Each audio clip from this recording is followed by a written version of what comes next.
Iska is a dumb but strong swordsman who was commanded to eliminate the princess of the enemy kingdom. However, when he discovers that she is a 10 out of 10 baddie, he falls in love with her and betrays his country to clap her instead. But before all this, in a world where astral power exists, a rare and dangerous force that only a few witches and mages can wield. But instead of being praised, this power ends up terrifying humanity, and the world becomes split into two nations. One is the Empire, which completely bans astral power and treats its users like walking weapons of mass destruction. The other is the nebulous Sovereignty, a place where people with astral abilities can live freely as citizens. This difference in beliefs turns into a 100-year-long war, but there are actually a few who want peace, like a guy named Iska. A year before the current events, he breaks into a prison and frees a young witch. She recognizes him as a saint disciple, one of the Empire's top warriors, and can't understand why someone like him would help her. But Iska simply gives her some money and tells her to escape. Of course, that noble act lands Iska in prison. The Empire strips away his title, locks him up, and forgets about him. But with the war getting worse and more ridiculous by the day, the Imperial Senate decides to pull him out of jail. They offer him one last chance to redeem himself, not out of mercy,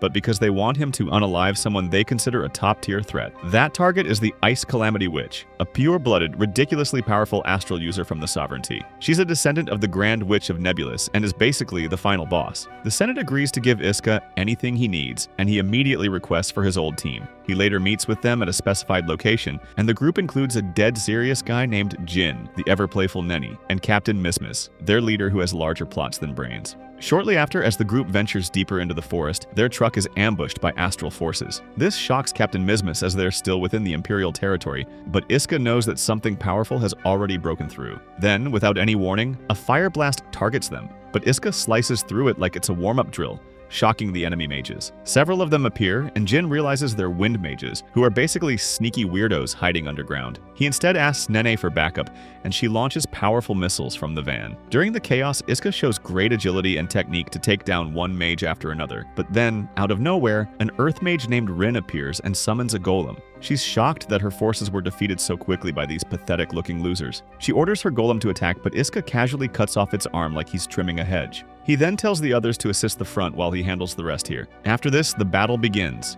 and Rin uses her astral abilities to shoot at Iska, but he confidently blocks them like it's nothing. This makes her wonder if he's one of the Saint disciples, but Iska doesn't say a word and keeps battling. He instead wants to know where the Ice Calamity Witch is so that he can finish her off once and for all. As the battle intensifies, Iska begins manhandling Rin and knocks her off her golem. She tries to pull a knife and stab him, but he pins her down and holds her at blade point as if he's fighting against a toddler. At this intense moment, the temperature drops and the battlefield is instantly frozen. The Ice Calamity Witch finally appears, introducing herself through a full-scale blizzard. Her name is Alice Lies, though most just call her Alice. Her sidekick Rin warns her that Iska's a worthy opponent, and his swords can cut through astral powers, but she doesn't seem to care. Alice immediately raises massive walls of ice, but Iska slides through them as if he's at a water park. She then resorts to Plan B and causes a barrage of ice swords to rain on him from above. The move catches Iska off guard, and some of the swords even injure him, but he pushes forward using the full strength of his twin astral blades. As he nears her, she forms an ice shield and blocks his attack, insisting that resistance is useless. But Iska continues pressing forward as he's hell-bent on stopping her. Surprised by his persistence, Alice lets her guard down, allowing him to get behind her. She tries to trap him with vines of ice, but he cuts through them and tells her that she's the one who should step down. Alice refuses, declaring that she will not surrender until the Empire is brought down and the world is united. But before she can strike again, she slips on her own ice, and Iska instinctively catches her. Their eyes meet, and for one awkward second, they finally jolt back to reality when Iska's teammates call out, searching for him. Alice thus gets on her giant bird and retreats, warning that she'll eliminate him the next time. The following day, Alice finds herself thinking about Iska far more than she would like. Hoping to get her mind off the strange encounter, she visits the opera house and sits through a tragic play. The performance moves her deeply, and by the end, she's crying so much that her handkerchief is soaked. A man seated behind her quietly offers his, and she accepts it. But as the lights come on, she realizes that the man is none other than Iska. The previous day, a concerned Captain Mismis pays Iska a visit because he has been very quiet and distant. He reveals that he can't stop thinking about the battle with Alice, and upon hearing this, Mismis decides to bring him to her room. As soon as Iska steps in, he immediately spots some undergarments drying in the corner. She shifts the topic and suggests he attend an opera show to clear his mind. She believes it might help improve his mood and hands him a ticket. The next day, Mismis personally drives him to the venue, but a tired Iska falls asleep and has a dream where his master appears. The guy casually hands him the astral blades and reminds him that they're humanity's last hope to end the war. Later at the opera, Iska hands his handkerchief to the girl crying in front of him, who happens to be Alice, The enraged woman thinks Iska has been stalking her and prepares to attack, but Rin intervenes and reminds her that they're in a neutral zone where fighting is strictly prohibited. It is revealed that this is also the only place where citizens from both kingdoms can live freely without any trouble. After exiting the opera house, Rin and Alice decide to have lunch, and they end up choosing an Italian restaurant, but the waiter tells them that it's fully booked, so they'll have to share a table with a random guy. That lucky person soon arrives, and it turns out to be none other than Iska himself. Alice is left fuming and certainly thinks they're being stalked, but Iska clarifies that he had made this reservation the previous day. With no other options and refusing to appear intimidated, Alice reluctantly agrees to share the table. As they look through the menu, Iska and Alice coincidentally end up ordering the exact same dish. While eating, Alice asks if he likes pasta,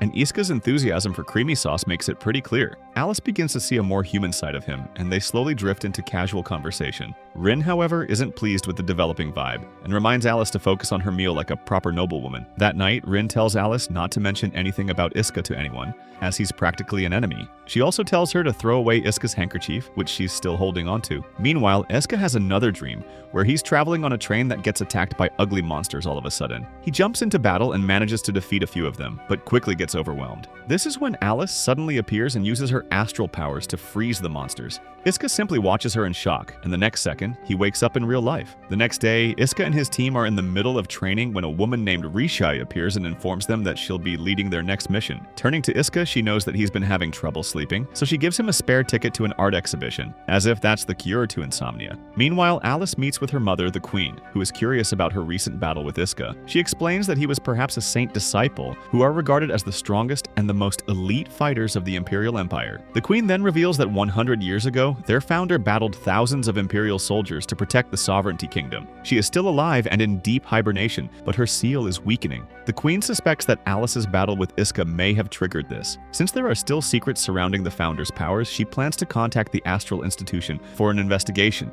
and warns Alice not to fight Iska again until they know more about him. Outside, Rin notices Alice in a tense mood and asks if she's okay. Alice admits that she's been having trouble sleeping and decides to go for a walk, but Rin immediately guesses that she wants to visit the neutral city again and warns her by reminding her of the last encounter with Iska. Alice insists that it won't happen again, especially since she has no plans to attend the opera. However, as soon as Alice enters the city, she bumps into the creep Iska once more. She furiously questions why an Imperial soldier keeps popping up in neutral territory, but he explains that he's here to visit an art exhibition by an artist from the Empire. He then sarcastically asks if it's appropriate for her to admire art from the enemy, but Alice calmly responds that art transcends borders and doesn't belong to any one country. She then heads off on her own, only to get lost in the crowd. Shortly after, Iska finds her wandering and offers to guide her. Although Alice initially refuses, saying they're enemies, she remembers her own words about art knowing no boundaries and agrees.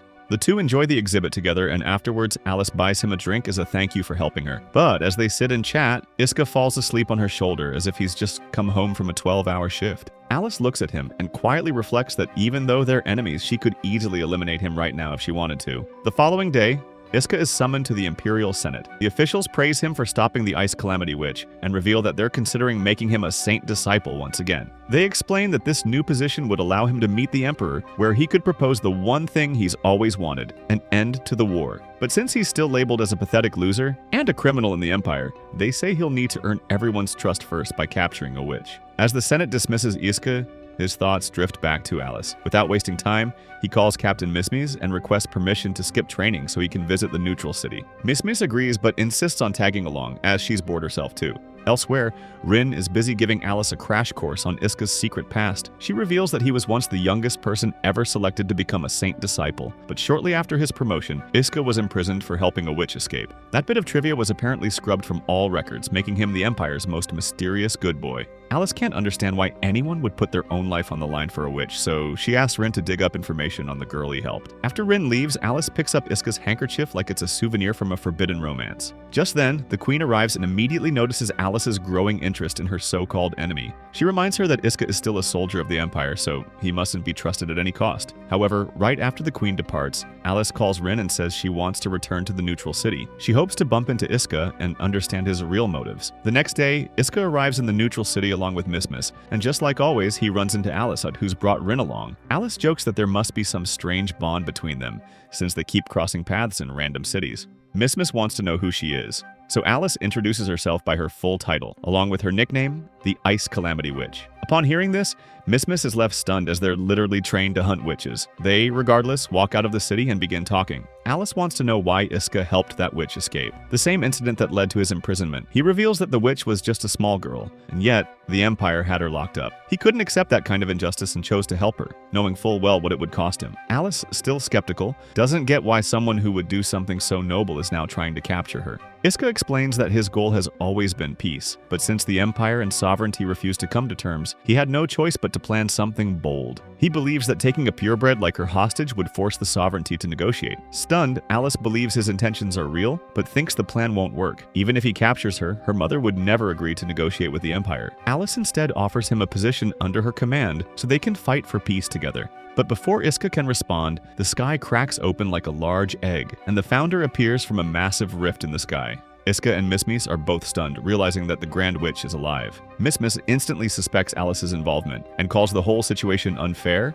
but the latter denies any connection. Meanwhile, the founder starts blasting fire attacks like she's been waiting 100 years to do just that. Back in the sovereignty, the queen discovers that the founder's body has vanished and figures out that she has awakened. With this, the queen believes they finally have the power to win the century-old war. Meanwhile, the founder attacks Alice too, and Iska can't understand why she'd target her own descendant.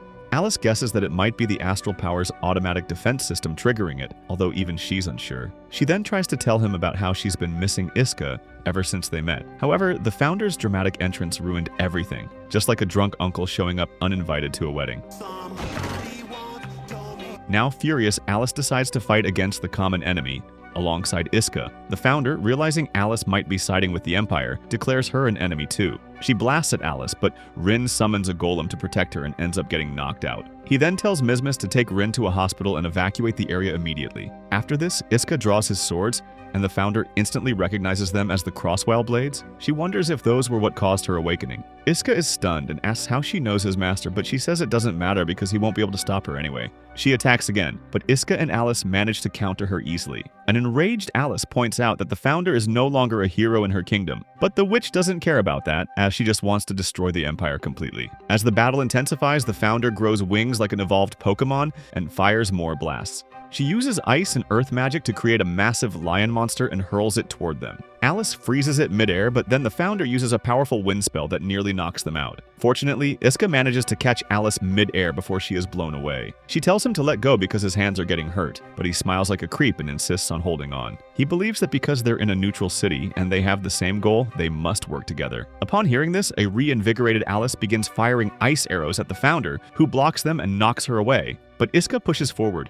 cutting through incoming fireballs one by one. Alice builds stairs of ice to help him climb faster, making the founder nervous. She fires a flaming arrow, but Alice blocks it with an ice shield. Using this opportunity, Iska reaches the founder and cuts her wings, causing her to collapse to the ground and return to her hibernation. After everything calms down, Alice once again offers Iska a chance to work under her, but he refuses. He instead proposes that they stop being enemies, at least for today, and she agrees to it. The following day, Rizz informs Mismis that joint training for their next mission will begin soon. She advises them to enjoy their remaining free time while they still can. Taking the advice seriously, Mismis and the rest of the team head to a casino. Though they are surrounded by games and lights, Mismis feels anxious, wondering if their upcoming mission will be dangerous. The others curiously ask why she wanted to come to a casino of all places. She reveals that her goal is to hit the jackpot and use the winnings to buy a tank, just in case things go south during the mission. Meanwhile, Alice and Rin also arrive at the casino. Rin gives her a quick rundown of the gambling games, and despite Alice not showing much interest, she ends up hitting the jackpot on her very first try. As people surround her in awe, Nini also arrives and congratulates Alice.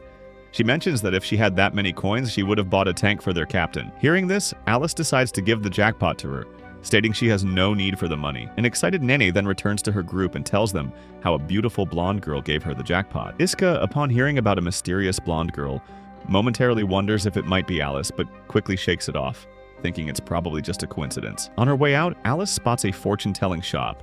She curiously walks in and asks the fortune teller when and where she will meet a certain boy she's looking for. The shady fortune teller doesn't even do any research and simply says the person is already close by and that their connection cannot be broken. Not long after, Iska also passes by the shop and decides to ask the fortune teller about a girl he's searching for. He is told the exact same thing, that the person he's looking for is nearby. At the Imperial Kingdom headquarters, Risha is summoned by the Senate. They want her to use her friendship with Mismis to redirect her team as reinforcements to a region called Vortex. Risha follows the order and contacts Mismis and her team. telling them to forget about their original mission because she's assigning them a new one. She explains that the war between the Empire and the Sovereignty originally began due to the creation of a vortex caused by an overflow of astral energy. Now, a new vortex is forming, and if the Sovereignty takes control of it, it would spell trouble for the Empire. Therefore, their team is being sent to stop the Sovereignty from claiming it. Meanwhile, Rin also tells Alice about the new vortex. Alice is surprised she hadn't heard anything about it earlier, and Rin explains that the Zoa family deliberately delayed informing them. It is revealed that in the Sovereignty Kingdom, there are 3 royal families, and the astral power forces are always stationed on the border region, which is the Zoa family's jurisdiction. Alice now begins to suspect that they might be planning to keep the vortex for themselves. To confirm her suspicion, she heads to confront the Zoa family directly. She meets the temporary head of the family there named Lord Mask, who looks more like a circus performer. Alice demands to know why the Zoa family didn't report the new vortex sooner. Lord Mask claims that there's no proof that the site is actually a vortex, but he offers to send some troops to investigate. Elsewhere, Miss and her team have reached the Empire's army camp, where hundreds of soldiers are present. Iska questions if she submitted a report to the higher-ups about what happened with the founder witch in the neutral city. But Miss says that the high command was upset because she didn't record footage for proof, as if she's a vlogger. Just then, Miss runs into an old friend named Noro, and the two reunite playfully. It is revealed that they have been friends for a long time. Soon after, a saint disciple named Nameless, who is basically a tin pot robot, and also happens to be their commanding officer, gathers everyone and announces the mission. He explains that they have to reach the vortex before the Sovereignty does, and if unable to secure it, they must destroy it. Nameless declares that his only goal is to eliminate all astral-powered forces and warns everyone to stay out of his way. Soon enough, the team begins searching for the vortex. While on the mission, Miss receives a call from Noro and learns that several units have gone missing. She becomes worried and suspects that witches are behind it, but Noro disagrees, stating that if witches were responsible, they would have left behind some trace. A worried Miss then decides to return to the base, expecting new orders from Nameless. But he simply instructs them to continue the search and dismisses the missing units, as if dozens of trained soldiers vanishing into thin air is just a paperwork problem for him. Miss and the others are unhappy with this order, so Iska decides to confront Nameless directly. They had worked together before Iska's imprisonment, so he hopes they can talk. But when he approaches, Nameless pretends not to know him, and then suddenly remembers that Iska is the saint disciple who got jailed for helping a witch. He tries to explain himself, but Nameless coldly tells him that unless he has the proper rank, he has no right to speak to him. Before things escalate, Miss steps in and says that, as captain of the team, she will speak on Iska's behalf. She then calmly presents their arguments that a rescue team should be sent for the missing people. Later, Iska shares everything with Nene and Jin, saying that Nameless completely brushed him aside as if he were a terms and conditions page. At the same time, Alice also decides to head toward the vortex. Rin believes she's going there in hopes of meeting Iska, but Alice brushes her off, saying that as the princess, it's her duty to safeguard her kingdom. The two eventually arrive at the site of the vortex, where Lord Mask is already present. This makes it clear that the location is indeed a vortex. Alice questions Lord Mask if he was trying to keep the vortex for himself, but he claims that he only found it a while ago and was about to report it to the Queen. However, just as he's trying to appear responsible, his niece Kissing arrives, and suddenly he shifts gears, telling Alice to let him handle defending the vortex. Considering that Mask is just a puny, good-for-nothing guy, Alice wonders whether Kissing is strong enough to fight the Imperial army. Lord Mask responds with confidence that she has better powers than Alice herself. Alice doesn't doubt Kissing's ability, but she still wants to know what the Zoa family really plans to do with the vortex. Mask, with zero hesitation, admits that every astral mage dreams of defeating the Empire's army, as if it's just a childhood ambition like becoming an astronaut. From this, Alice concludes that the Zoa family definitely intends to weaponize the vortex to shift the balance of power in the war. Elsewhere, Miss and her gang must start receiving strange astral readings. She then receives a call confirming that the readings are coming from an astral art, meaning someone from the Sovereignty has indeed sneaked in. They realize this infiltrator might also be the one behind the missing units. Eventually, their sensors pick up a signal, and the team gets excited at the thought of being the first to find the vortex. But just as they get closer, Noro's unit appears and suddenly takes Miss hostage, revealing that she and her squad are witches. At this exact moment, Nameless shows up and starts slicing through Noro's teammates like he's in a training montage. One of them tries to cover Noro's escape with a fire blast, and she makes a break for the vehicle. Nameless is just about to throw his knife when Iska stops him, saving Miss from a possible knife-to-the-face situation. This allows Noro to escape, and Nameless is furious at Iska for disobeying a commander. But Jin quickly diffuses the tension by saying they already know where Noro went. Nameless then insists that the mission hasn't changed. They still have to find the vortex or destroy it if it ends up in Sovereignty's hands. Back near the vortex, Lord Mask remarks how small it is. He soon learns about Noro and meets her, praising her for capturing Imperial soldiers. Because Mizmis had previously met Alice in the neutral city, she blurts out that she recognizes her. But Rin quickly steps in and knocks Mizmis out in the nick of time. Alice realizes this might be her best chance to confront Iska again, and asks Noro for the location of the Imperial base. Meanwhile, the Empire starts bombing the Sovereignty base, so Iska and the others sprint into action to save Mizmis. They soon find her being dragged by Noro like she's a sack of potatoes. Iska breaks free and deflects all of Noro's attacks without even flinching. Meanwhile, Kissing shows up and stops one of the Empire's missiles just seconds before impact. This makes Iska realize that she's a purebred and seriously powerful. At the Imperial base, Alice arrives to find it abandoned, but Nameless, wearing a camouflage suit, is already there. He tries to ambush her, but Rin senses his presence just in time and takes the hit, getting injured in the process. Seeing Rin wounded makes Alice really angry, and she prepares herself for a battle. Back at the Sovereignty base,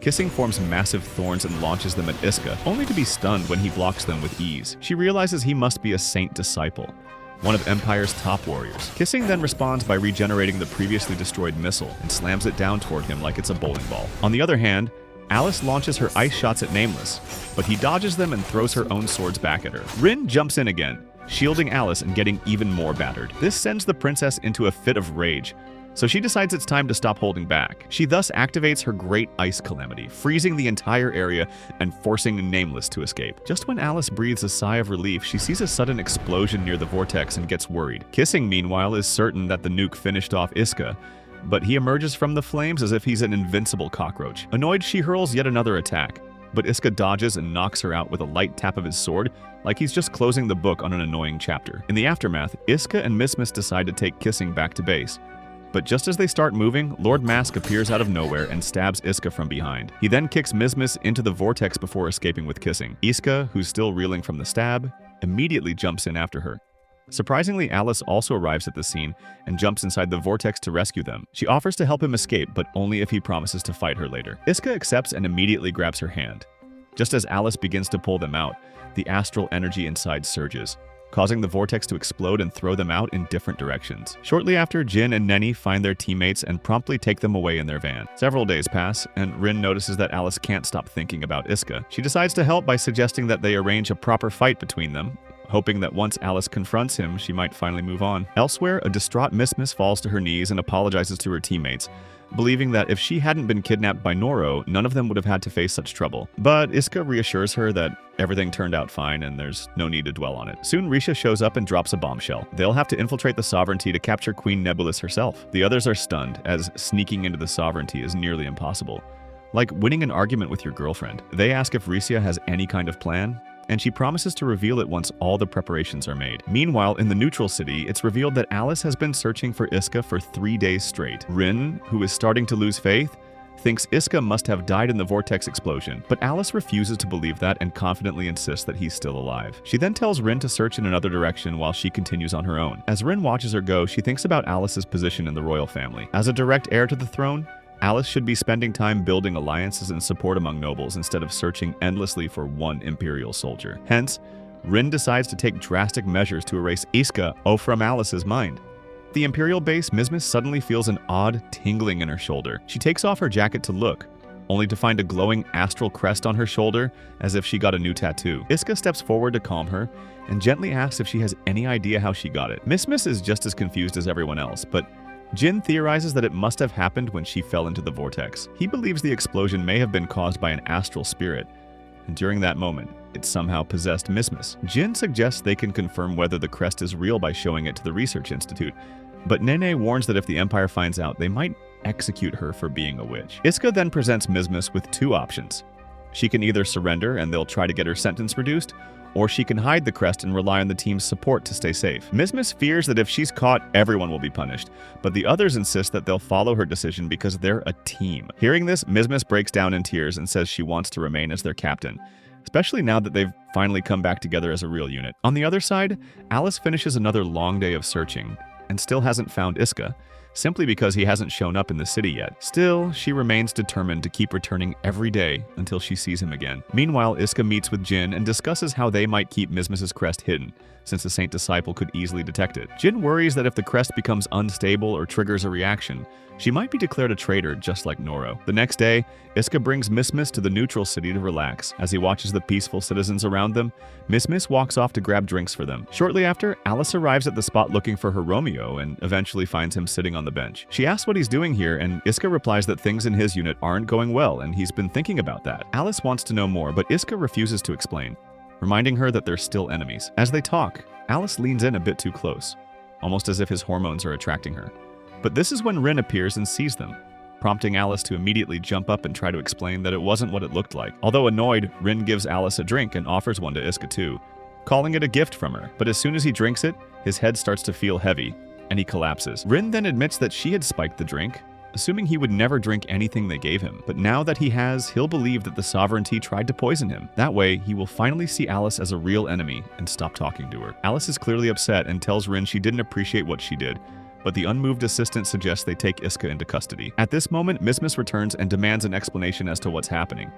When the two start walking away with the hostage, she runs after them, and her astral crest starts emitting energy. This shocks Alice, so she immediately freezes Mizmiz's legs before leaving with Rin and an unconscious Iska. A few hours later, Risha learns what happened and immediately reports to the Emperor that Iska has been kidnapped by the Ice Calamity Witch. As they travel back, Alice tells Rin that bringing Iska into the central region of the Sovereignty might not be a good idea, so she decides they'll take him to a nearby city named Alcatraz instead. Meanwhile, the unfazed Senate instructs her to continue the original plan, acting as if losing their top soldier is not a problem at all. But Risha informs them that the Emperor himself has ordered her to hold off. When the Senate asks what her new plan is, she tells them that Iska has been taken to Alcatraz, which happens to be the same place where a barbaric demon named Salinger is imprisoned. Risha explains that if they release him now, they might be able to use him against the Sovereignty Queen, as he once stood against the former queen and was imprisoned for it. Risha then meets with Mizmiz and the rest of the team, and reveals that they plan to enter the Sovereignty. She brings out a device that emits astral energy and applies it to Net, creating a glowing astral crest on her hand. She explains that this will temporarily make them witches or mages, and that the effect will last only 1 week. Jin immediately grabs the device and uses it on Mizmiz to cover up her real crest. Risha then instructs them to head directly to Alcatraz to search for Iska, while the other units will use this diversion to attempt an infiltration of the palace and capture the queen. Meanwhile, Alice, Iska, and Rin arrive in Alcatraz. Curious whether he's still asleep, Alice begins poking Iska, but he ends up falling on top of her plots, making her really uncomfortable. Shortly after, he wakes up and Rin is left stunned, since the sleeping pill she gave him should have kept him knocked out until the next day. Iska is disappointed that they've kidnapped him, but the girls insist it's his fault for consuming the drink. They soon arrive at a hotel where Rin reminds Iska that he's now deep inside Sovereignty territory, so calling for help won't do him any good. Once inside, Rin tells Alice she has booked another room, and suggests they chain Iska for security. But Alice doesn't like the idea, as she really cares about her PR and doesn't want people to think she mistreats her prisoners. Rin says she can't let Alice stay in the same room with him either, so she's already booked a luxury suite where Alice can rest while she watches over Iska herself.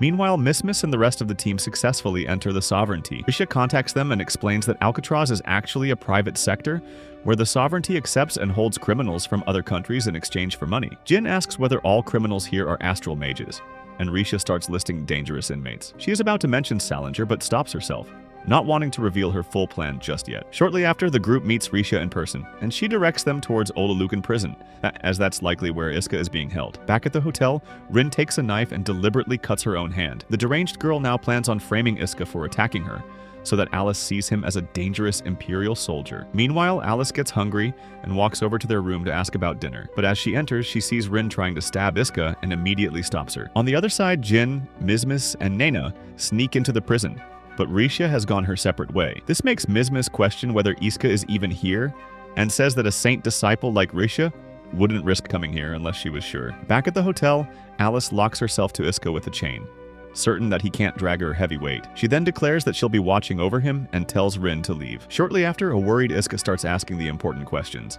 He wonders how they'll use the bathroom, and this immediately sends Alice into panic mode. Since the keys are with Rin, she shouts for her as she urgently needs to freshen up. After the two are separated, Alice rushes to take a shower while Iska and Rin engage in an awkward conversation. The poor guy asks what they'll do with him, and the evil girl responds that if it were up to her, she'd keep him locked away in this hotel forever. Soon, Alice walks out of the bathroom, wrapped in a towel, completely forgetting that Iska is still there. Seeing him, she quickly turns away, but Iska ends up noticing the astral crest on her back. Alice asks what he thinks of it, given that the Empire views crests as curses. Iska replies that his captain also became a witch, but he still respects her. Alice then asks what he sees her as apart from a witch, and Iska replies, a rival on the battlefield. Upon hearing this, Alice becomes so excited that she accidentally drops her towel. She says she's glad he sees her as an equal and not someone special. A flustered Iska tells her to put on something first, and Alice hurriedly covers herself with a towel.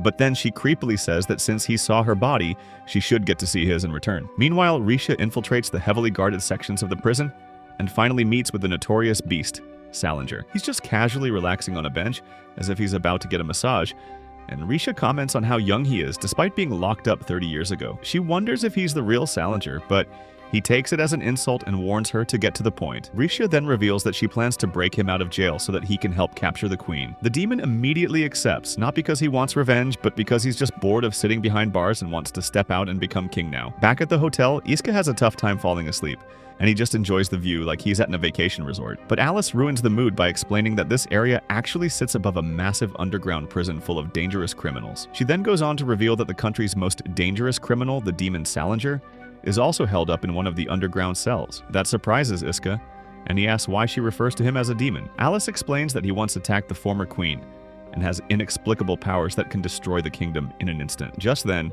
Rin enters with breaking news that someone has infiltrated the sovereignty territory. She adds that multiple suspicious groups have been spotted across 12 provinces, and Alcatraz is one of them. Elsewhere, Mizmis and her group have infiltrated the prison, but it starts blaring all of a sudden. This makes the captain panic as she fears they've been caught, but Jin points out that it's for something else. His fears are confirmed when a huge explosion rocks the tower, indicating that a notorious criminal has escaped. Risha then contacts the group and reports that the blast was caused by an astral spirit, creating a hole in the top of the tower. Worried, Mizmis immediately asks about Iska, but the smug Risha says he's not here. She says that a demon is now on the loose, wreaking havoc, so they should all abort the mission. Once the call ends, Nene suspects that they were used as bait, and while Jin knows it's true, he suggests they focus on how to escape first. Meanwhile, Rin finds out about Salinger's prison break and reports it to Alice. This news shocks Alice, who quickly calls for emergency forces. She believes Salinger might try to steal the queen's astral crest, so she decides to stop him herself. Rin tries to talk her out of it, but Alice has already made up her mind. Apparently, she's the only person in the entire country who can whoop the notorious demon's backside. Before leaving, Alice meets with Iska and tells him nothing about her plan, since they're still enemies. She almost asks for help,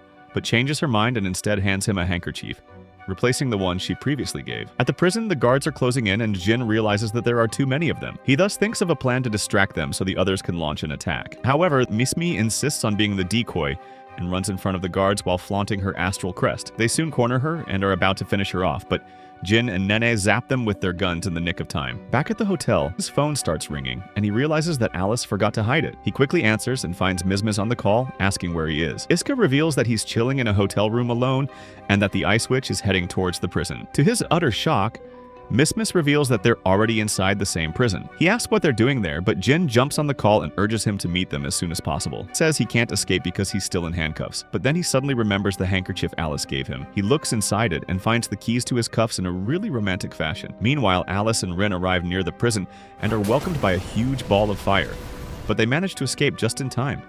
The place is in flames. Alice uses her ice powers to freeze it all and takes command of the guards. Iska, on the other hand, reunites with his team and apologizes for getting kidnapped by a bunch of beautiful girls. Mizmis says they must escape, but Iska has other plans in mind. He takes back his weapons and asks everyone to wait for him at the hotel while he takes care of some unfinished business. Inside the destroyed prison, Rin confronts Salinger, who's sitting on top of the debris like it's his throne. She calls him a traitor of the nation and reminds him that he tried to steal the queen's astral spirit. However, an unconcerned Salinger claims that he's the king and that collecting spirits as taxes is his royal right. He says he'll become even more powerful than a king by gathering all the spirits. A furious Rin shouts that he's nothing more than a criminal and throws her weapon, but Salinger blocks them easily using a wind astral spirit. He doesn't just have one spirit, he has several, probably stolen from their original users. A stunned Rin tries everything she can.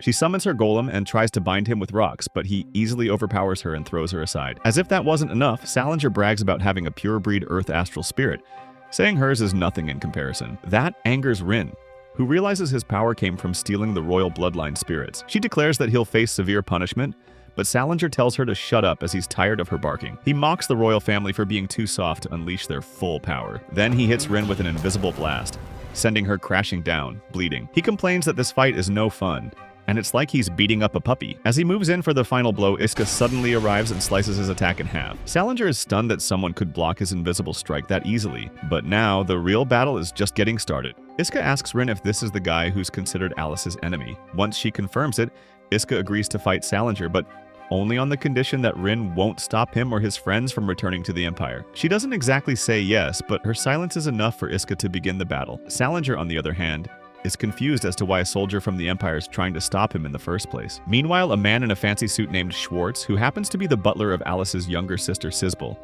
informs her that Salinger has escaped from prison. Alice is currently in Alcatraz and in command of operations there. He suspects it's no coincidence that Salinger escaped from prison the moment Alice showed up. At the battlefield, Salinger is shocked because his earlier attack was intercepted by Iska. He was under the impression that sound-based attacks are invisible and shouldn't be possible to slice. However, Iska gives him a quick lesson that while the attack may be invisible, the flames around them flicker when he moves, allowing him to sense the trajectory. Rin, who's still on the ground, warns him to stop talking and stay alert, explaining that Salinger's main ability is water reflection, which lets him capture other astral spirits. The beast then uses his sound attack again, but Iska dodges it like it's nothing. This ends up impressing the beast, and he asks how Iska did it, but the boy replies that it was just instinct. Then, in the split of a second, he gets close to Salinger, catching him off guard. Iska swings his sword at him, but Salinger defends himself with a wind barrier. He then reacts by collapsing the ground beneath Iska, but it doesn't stop him. Iska still reaches him and throws another attack, forcing Salinger to back off. This time, he uses an earth spirit to blast the floor with lava, but Rin warns Iska in time, and he manages to dodge. She tells him they have no idea how many more powers Salinger is hiding, but somehow they must push him to his limits. Hearing this, Salinger laughs and says they haven't seen anything yet. According to him, the true power of an astral spirit is far greater than they imagine. Elsewhere, Nameless ambushes Alice from behind, but she senses him and blocks the attack with her ice. She asks whether he helped Salinger escape, but he dodges the question, saying what matters is that Salinger is now free and turning the entire prison into a flaming nightmare. Alice says she'll stop him and launches an ice sword strike, but Nameless backs away, saying his job is done, and disappears. Back in the fight, Salinger combines ice and fire to form a deadly blast and launches it at Iska. Our hero slices it again, but it turns out to be a trap, as the powers only get stronger and strike him brutally. Watching this unfold, Rin realizes the real reason Salinger steals astral spirits might be so he can combine them into powerful hybrid attacks. But Salinger reveals he has even bigger ambitions, as his goal is to merge humans with astral spirits. Only one person has achieved that level so far, and that's the founder of Nebulous. Rin prepares to attack again, but Salinger mocks her by saying that he has already finished off Iska, so eliminating her would be as easy as unplugging a router. However, Rin boldly says that Iska will return, as he's the only man Alice has considered her rival, and the one who defeated the founder herself. Salinger doesn't believe Rin and prepares to attack, but just then, Iska suddenly appears from the rubble. A stunned Salinger asks how he survived the impossible blast, to which Iska reveals that he used ice to shield himself. Salinger, now visibly annoyed, starts using air and lightning powers to create a massive sandstorm. He hurls it towards Iska, but Rin quickly summons a golem with her earth spirit to protect him. Enraged at her continued interference, Salinger decides to get rid of her first and hurls a powerful spell towards her. But just when it seems all hope is lost, Alice arrives just in time and shields her assistant using her ice magic. Taking advantage of this opportunity, a determined Iska charges towards Salinger, who creates new swords to fight back. But Iska easily slices them apart as if he's cutting onions with a samurai sword. Realizing that he has been defeated, Salinger goes to the edge of the tower and jumps into the abyss, but not before announcing that he'll soon return to continue his evil plans.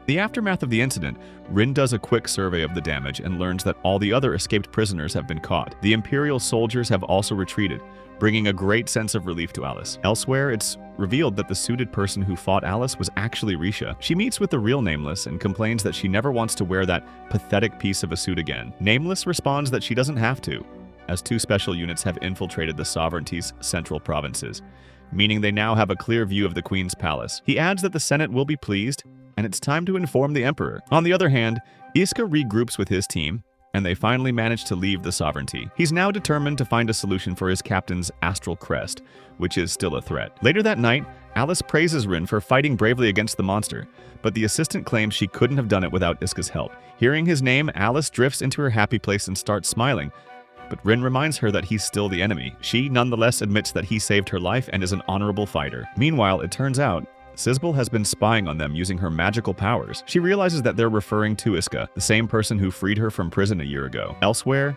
Nameless and Risha meet the mysterious Emperor in person, and he turns out to be just a young man with a tail. Risha tries to talk about Salinger's situation, but the Emperor shows no interest and simply yawns. He instead says that for the first time in 100 years, something interesting is really happening, as an astral princess has fallen in love with an imperial soldier. Meanwhile, Sizbel is summoned by their mother, the Queen, who orders her to travel to Alsamira, an independent nation that has yet to officially declare neutrality. Rumors suggest that the country might be allied with the Empire, and the Queen wants Sizbel to confirm whether those rumors are true. At the training base in the Empire, Iska and his team clear their tests, but they're informed that they'll be checked again after a week to ensure that their temporary astral crest is completely gone. This leaves them worried as it could expose Mismis's condition. Just then, a member of the medical team named Mage arrives while holding Risha's ears. The group becomes anxious, fearing they've found out about Mismis's astral crest. But Mage instead commends them for working hard through back-to-back dangerous missions, warning that if the general public discovers the truth, they may start questioning the headquarters leadership. She thus announces that the team will have to take a long 60-day break with 0 missions or responsibilities. After the two leave, Mismis expresses her joy as the delays mean the next Astral Crest checkup will be postponed. They now have enough time to find a solution for it. The rest of the team agrees, and they decide to leave the Empire for their vacation. Alice, on the other hand, has been handed administrative work, which includes going through a heap of documents. She says she's bored and wants some action, but Rin reminds her that she already did that a few days ago. Just then, they hear music and celebration coming from outside, signaling someone's return. Alice guesses it's probably her elder sister, who has returned early to participate in the upcoming election. She then continues to say that she needs a vacation, away from the boring politics, but Rin reveals that Sizbel is already leaving on the Queen's orders, so Alice has no choice but to stay. Elsewhere, we see Elatir with Lord Mask, who actually wears masks even when he's at home. She expresses suspicion that someone close to them might be working with the Empire. Mask finds her theory interesting and asks if she has any evidence, but her admits she isn't sure yet and doesn't know what to do in such a complicated situation. At the independent nation of Alsamira, Iska and his team have also arrived to enjoy their vacation. Known for its luxurious resorts and hotels, the nation thrives on tourism and makes a fortune from visitors. The group heads to the beach where Mismis and Nene start a 100-meter race. By evening, Mismis is completely drunk and exhausted, so Jin offers to carry her like a donkey. Nene then tells him to take Mismis to the hotel while she and Iska go to the supermarket to pick up dinner. Shortly after, Nene suddenly gets an urge to pee due to all that drinking and rushes to a bathroom. This leaves Iska alone, and as fate would have it, he accidentally bumps into Sizbel. He asks if she's okay, and she replies that she got lost while reading a map. But as the two stare for a moment, they suddenly recognize each other. Iska realizes that she's the same girl he once helped escape from prison. Just then, Nene returns and thanks Iska for waiting, but when he turns around, the mysterious girl is already gone. Meanwhile, Sizbel runs off and wonders to herself if that really was Saint Disciple Iska and what he was doing in Alsamira. Her butler finally catches up, panting heavily, and begs her to go easy on him, because his bones aren't what they used to be. Sizbel tells him she's found her dream warrior, and has something important to discuss with him. Back at the palace, Alice is drained from all the paperwork, but Rin tells her there's a meeting tomorrow in the Queen's Hall where she'll have to meet all the guests in person. This really annoys Alice as she only wants to go on a vacation and wear her royal swimsuit. Just then, the Queen arrives and asks Alice to come with her. Meanwhile, Sizbel returns to the spot where she met Iska and uses her ability to trace his movements after their encounter. Her butler spots Iska and asks if she seriously plans to ask him for help, and Sizbel firmly says yes. Back at the palace, Alice asks her mother where they're going. The Queen says she has the key to Sizbel's room and wants to search it, since the girl has been acting strangely lately. She tells Alice that both of them are her daughters, and she sees them as princesses. But the public doesn't have high expectations from Sizbel, which makes it unlikely that she'll win the election. Rin then asks if the Queen sent Sizbel to Alsamira just to search her room, but the Queen denies that, saying she sent her there because she's capable, and also because it's a convenient opportunity to look through her things. Soon after, they open the door and start searching through every corner like creeps. Alice soon comes across a newspaper which contains an article about Iska's arrest. It specifically references the same incident when he had helped someone escape. This leaves Alice shocked, and she wonders how her nerd sister knows him. Back in Alsamira, Sizbel and her butler reach the hotel where Iska is staying. She successfully sneaks into Iska's room, only to be tackled to the ground by him. He initially thinks she's an assassin, but quickly recognizes her as the girl he saved a year ago. Now that they're done with introductions, Sizbel looks him in the eyes and asks if he will come to the sovereignty with her. She apologizes for sneaking into his room, but awkwardly points out that they can't just keep lying on the floor like this. Meanwhile, Alice is still wondering how her sister even knows Iska. She suspects that Sizbel might have seen them together in the neutral city using her astral spirit, but Rin points out that Sizbel can only see things within a 300-meter radius. This means that the girl might have overheard their conversation here in the palace. Back in the room, Sizbel reveals that after being rescued by Iska last year, she never told anyone about him being an Imperial soldier.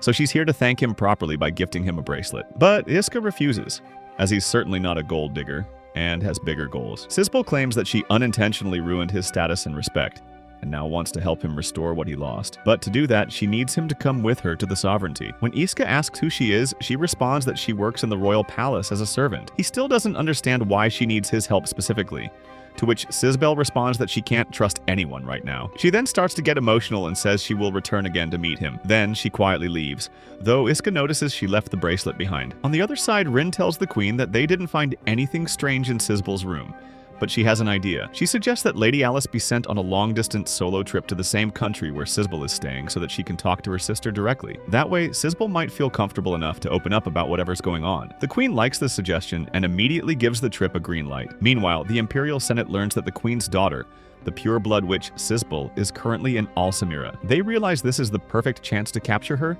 since catching a pureblood is their primary objective. To do that, they even activate a barbaric witch-hunting weapon, known as the Object. At the palace, Elatir meets up with Lord Mask and drops a major bombshell. She reveals that the ones in contact with the Empire are her own sisters. Mask is shocked, and warns her that saying something like this could cause a lot of trouble for the Liu family. But Elatir makes it clear that the future of the sovereignty is more important than some stupid political election. She adds that if Alice and Sisbel are really betraying their country, then it's her duty to stop them. But because they are her sisters, she admits she may not be able to go through with it. Lord Mask tells her not to worry and offers to handle the situation himself. Later, a bus heads through the desert, carrying Alice and a bunch of random passengers toward Alsamira. She feels uneasy because it's the first time she has traveled alone in years. Suddenly, the bus stops because of huge footprints on the road, and Alice gets out to inspect. After looking closely, she realizes the footprints aren't those of a T-Rex but were left by a machine, because she also smells machine oil. This quickly makes it clear that the object has reached Alsamira. Elsewhere, Iska and his team have already checked out of the expensive hotel. Mizmis is exhausted and complains that they could have just stayed at their previous place, but Iska says the hotel was too pricey. In truth, he's trying to avoid putting his team at risk because of Sisbel. Meanwhile, Mizmis's astral crest reactivates again, and she freaks out, knowing this might expose her feelings. But Jin tells her not to worry since there's still time before their vacation ends. He also explains that a special sticker is found in the market which hides such astral signs. The witch Noro used one of them when she was undercover in the Empire. Upon hearing this, Mizmis becomes hopeful again, and they plan to look for it the next morning. They soon reach the new hotel, and Iska heads out to exchange some currency, but he soon runs into Sisbel, who's been stalking him like Jack the Ripper. When Iska asks how she found him again, she reveals that her astral crest allows her to see the past like a video, which helped her track him down. Iska is impressed, but also questions if it's wise for her to reveal such a powerful ability to an Imperial soldier. Sisbel says she just wanted to be honest with him, but also admits she lied yesterday. She's not just a servant, but a princess and Alice's sister. Iska is stunned and asks why a royal lady like her still needs his help. Sisbel explains that someone is targeting and that the person is a descendant of the founder. Their plan isn't to rule the sovereignty, but to destroy it completely. If the queen dies, it will trigger an all-out war with the Empire, and both countries will be devastated. Sisbel then gets emotional and says this is why she needs his help. Elsewhere, Alice arrives in Alsamira and runs into Schwartz, who tells her that Sisbel is missing and didn't inform him before leaving. Meanwhile, Iska tells Sisbel that he also doesn't want a war between the Empire and the sovereignty, but he still can't go with her. Sisbel is shocked and insists that if something happens to the queen, no one will be able to prevent war. But Iska says that stopping the war isn't his only goal. His true mission is to end the century-long tension between the two nations. When Sisbel asks how he plans to do that, Iska says through peace talks.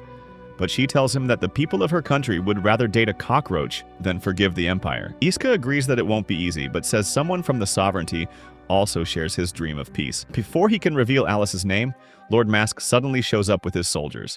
He accuses Sisbel of meeting an enemy and says the queen will be very disappointed with her. Sisbel tries to explain that she's only here to protect her country from a traitor plotting against the queen. She needs Iska's help to do that, but Mask refuses to listen and reveals that he has recorded everything on a device. He then sends his goons after her, while Sisbel tries running away. At this moment, the object sent by the Empire shows up right in front of Sisbel. Iska sees the mechanical beast and immediately recognizes it as the Empire's droid soldier. He rushes to stop the machine, but Mask suddenly steps in and blocks his path. Acting like he's the final boss in a budget video game, Mask says there's no way he's letting Iska pass. Just then, Iska's team arrives, and Mizmis immediately recognizes Mask as the creep who threw her into the vortex. As they engage in trash talk, the object starts scanning everyone for astral energy and quickly picks up on Mizmis's power.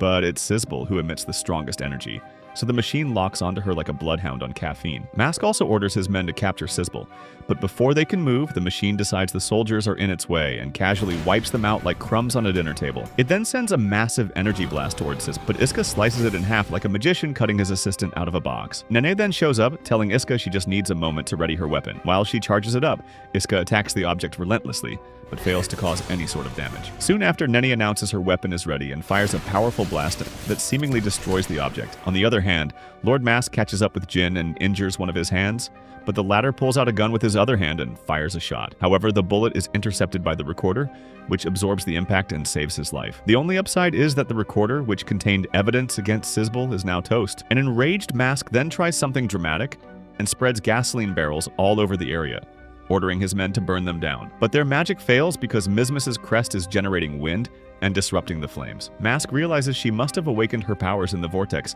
and decides she's now a perfect lab rat. As he moves toward her, Jin shoots him right in the head, shattering his mask. This forces the weirdo to bolt away from there, but not before vowing to come back for revenge. Meanwhile, the object suddenly comes to life and strips off its armor, charging up another blast. Iska realizes that the blast is light astral energy, which shocks him because it means there's an astral spirit inside the machine. Knowing they don't have time, Iska tells Nene to cover him while he grabs Sizzle and dodges the attack. Nene readies another weapon strike, but this time, the machine blocks it with a defensive shield. Iska then tells her to evacuate the others while he takes care of it alone. As the machine charges up again, Sizzle creates smoke with her ability to confuse it. Iska takes the chance and smashes its head, dropping the machine to the ground. But it doesn't end there, as astral energy begins to leak from the machine and grabs Sizzle, forming a massive new entity. A worried Iska launches several attacks, but to no avail. Just when it seems the machine is going to win, Alice makes a grand entrance and hits it with a snow attack. A shocked Iska asks what she's doing there, and Alice throws the question right back at him. She then uses her snow vine to trap the entity and clear a path for Iska. He charges forward, but the entity breaks free quite easily. Alice explains it's an astral spirit, and Iska realizes the Empire must have been trying to weaponize it. The spirit then launches an attack and Alice manages to block it with her ice shield. But this sends the spirit off the edge and it starts causing destruction everywhere while blabbering in a strange language. Fed up with the chaos, the two decide to work together. Alice uses her ultimate skill while Iska also awakens the best ability of his sword. Their combined attack slices through the spirit's energy and lands a direct hit, defeating the entity once and for all. As it turns to dust, Sizzle is finally released from its clutches. Meanwhile, the Senate learns that their witch-hunting weapon has been destroyed and immediately starts planning their next move like sore losers. Back at the city, Iska and Alice thank each other, and she blushingly says she no longer wants to fight him. Suddenly, Sizzle wakes up and asks Alice if she knows Iska and what their relationship is. When Alice awkwardly denies knowing him, Sizzle confesses that she sees him as her dream prince. Upon hearing this, Alice becomes enraged, but she's forced to keep her mouth shut. Iska's teammates also arrive looking for him, and he takes this chance to run away. Elsewhere, Rizz and Nameless learn that Iska destroyed the weapon with the witch's help. Nameless asks about the Emperor, and Rizz guesses he's probably out enjoying herself. Meanwhile, Salinger is walking freely through the beautiful fields. He grumbles about being bored until he suddenly senses something. It's none other than the Emperor himself, who has something very important to share. Back at the palace, Lord Mask informs his niece, Kissing, that it's time to prepare for the Queen's election. Meanwhile, the Queen summons Elatir and questions if she was the one who leaked Sizzle's location. She also asks Elatir if she's truly her daughter and not an imposter. In response, Elatir lets out a sinister smile, hinting that the real drama has only just begun. On the other hand, Alice and Iska secretly meet again. She asks why they always meet like this, but he says he doesn't mind. Alice warns him to pretend not to know her whenever sovereignty people are around, to which Iska agrees. They then share a quiet moment before parting ways once more, returning to their respective worlds.